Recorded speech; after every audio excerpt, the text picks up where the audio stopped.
I want them to always be different from each other. And I felt that where X-Men Days of Future Past dealt with time travel and robots, technology, things like that, this film deals with ancient mutantism.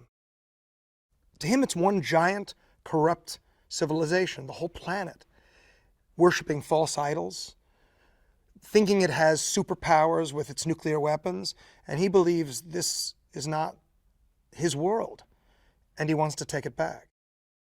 Apocalypse is sort of an ancient entity who enters the body of different mutants as he grows older, so he can rejuvenate himself and survive for the millennia.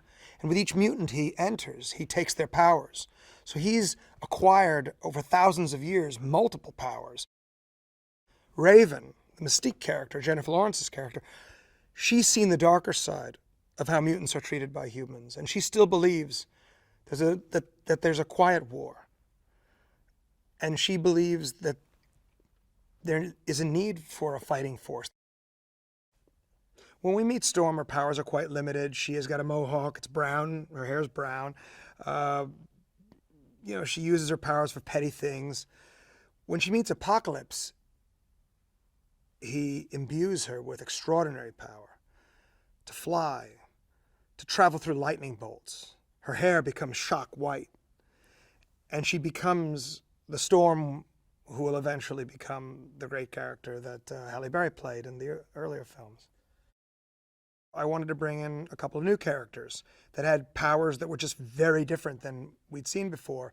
Now, I know Angel played a smaller role in X-Men 3, but I thought this version I could have both Angel and eventually Archangel, and I could express them to their full potential.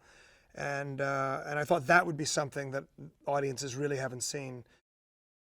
Olivia has a lot of elaborate fight sequences, some that are quite dangerous, a lot of stunts, or most stunts she wanted to do herself. So she trained very heavily in martial arts and in sword fighting and all kinds of things. So she was fully prepared to do all of her own wire work, all of her own sword fighting, psionic blade fighting, so you have to use your imagination for that.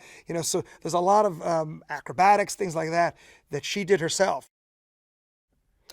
I think what James McAvoy brought into this film that's different than all the other films is a kind of optimistic confidence.